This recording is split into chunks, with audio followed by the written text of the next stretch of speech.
We were in New York City.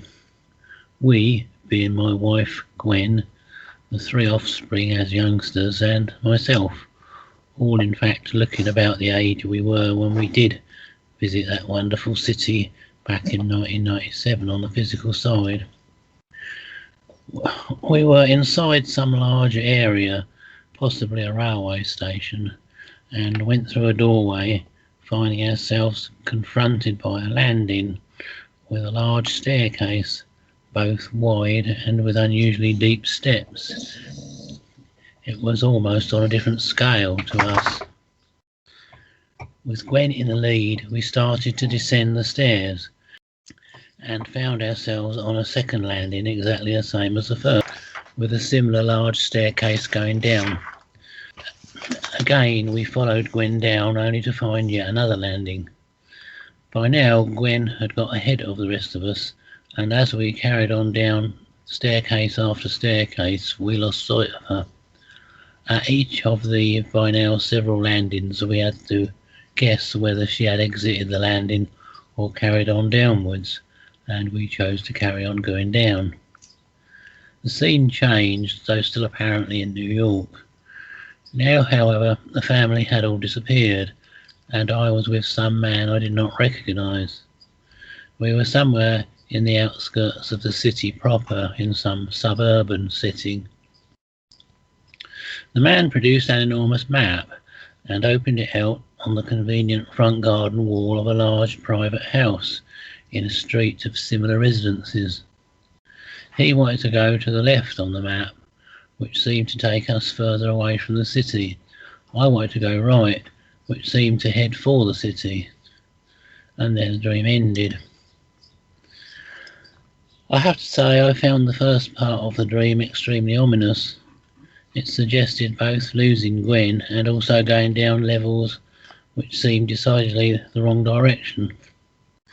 The man with his map could have been a real guide, but why did he want me to go to the left or back in time, whereas I wanted to go to the right and the glittering city?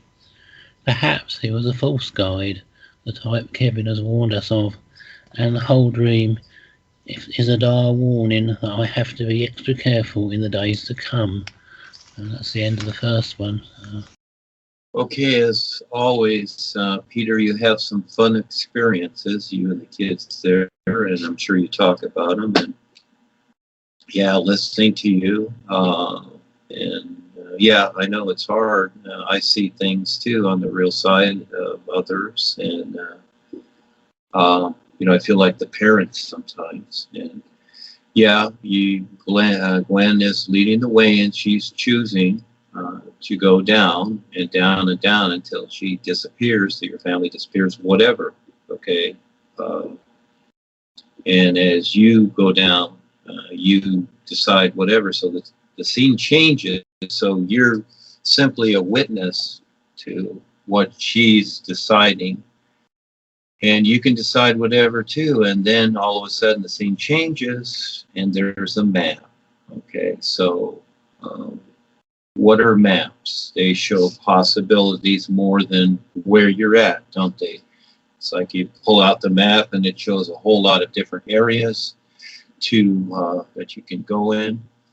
And again, no matter what the dream experience is, no matter what's shown to you, just like in school, you have the choice. You decide what makes sense.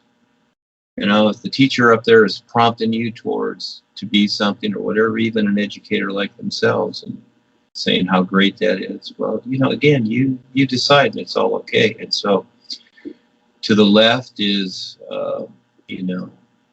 the past or what we've come from. To the right is the future. What is that future? But realistically, from my point of view, for me, it's neither. I see the past, present, future. These are simply, things that we relate to in creation only, because all life is an isness. So what we've come from is so-called the primitive days, or when we didn't have all the modern conveniences. To the right, yeah, of course, the personal self wants to go to the right because, things are what they are in the comfort zone, and all these things that we've invented and applied to, but which are really helping to destroy the world. So you have all this view. So again, you don't have to choose either. That's the whole idea too. And that, in other words, I would say, yes, that is a real guide, and that you have the option to choose neither also, but he's just showing you something, but you decide and to see and recognize it and what makes sense. So we have the so-called past, but which is all here now because it's all the natural environment, what's left of it. Okay, and we have the future, which is here now, which is destroying everything because that's given. Okay, so it's all really now. So it's neither left or right. So again, it is what you see, what makes sense. And again, you don't have to decide anything. You don't have to figure or decide any of it, but that's your choice to do that, to understand and mainly recognize the true reality of life is because we're here. So again, that's a comparison. And so your first experience and your second one, when it changes, etc., you are always the decider, but you see what's going on, and people make choices. But again, we don't have to. It's not really about making choices so much. It's about recognizing what's real. But in creation, we do make choices. And so, and if we don't make the right choice, or if we did a boo-boo, we can fix it right away because the sun's always shining. So it's all cool. So no, thank you for sharing.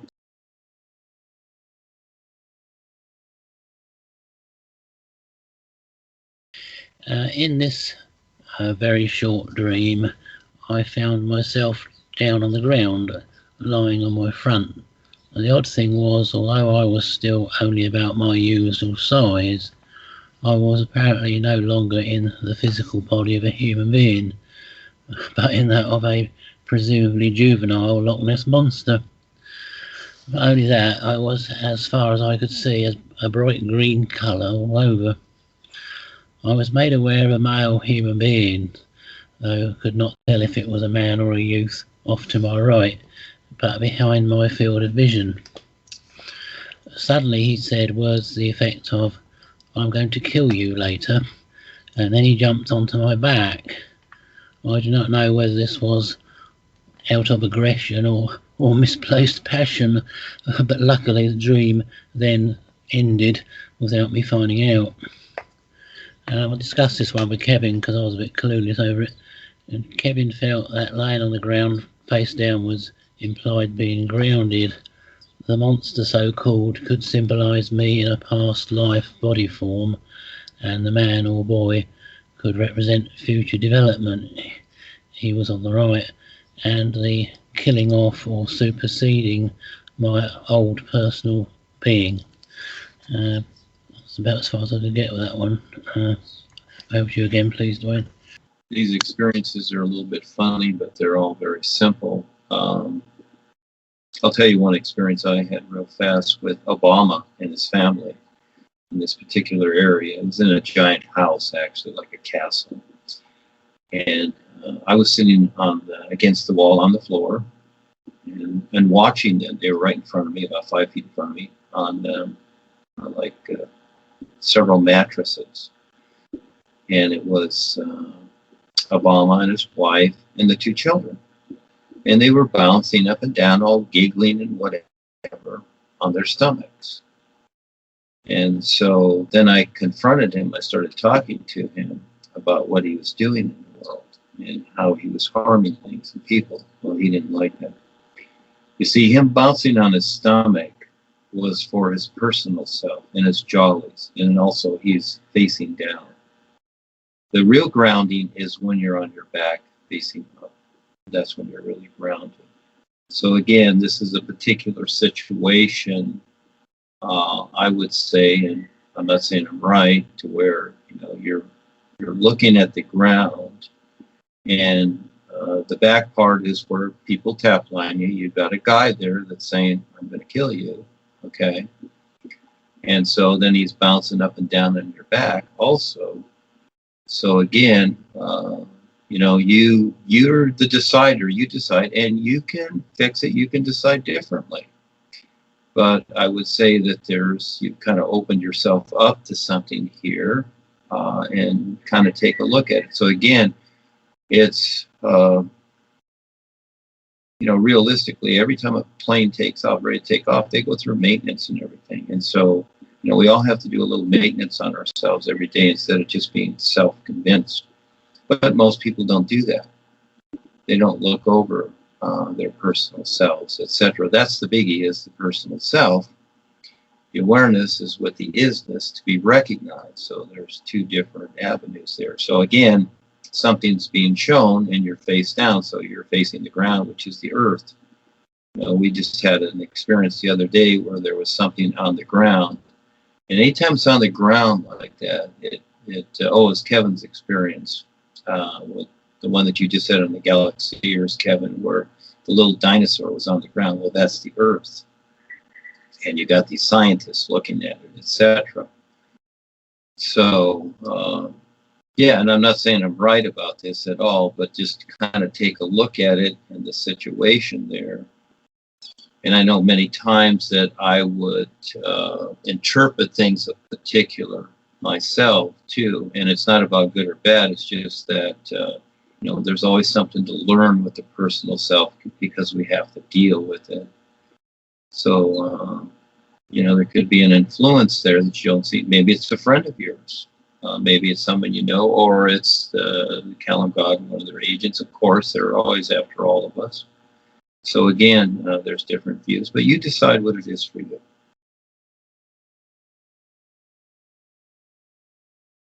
I got a really cool objective view about the personal self and the real awareness. It was shown to me in a scene where I was in my current sort of body form, just that idea of maturing, I guess you could say. And I carried around this little baby boy, right? I carried him in like a little car seat thing. And he was he wanted all the maintenance. He wanted to be fed. He wanted the water, had to clothe him and all these things. And I had to, feed him, like I said, and all this stuff. And it was basically like that, just going around doing what like these little missions, and I couldn't always take him with me. Sometimes I had to leave him behind, almost forget about him, come back for him, give him his water, take care of him. But when I woke up, I recognized that that's like the personal self. You have it with you, and it's really just maintaining it, dealing with it, while that real awareness, is what it is. So that was it. Just real short and sweet. Thank you.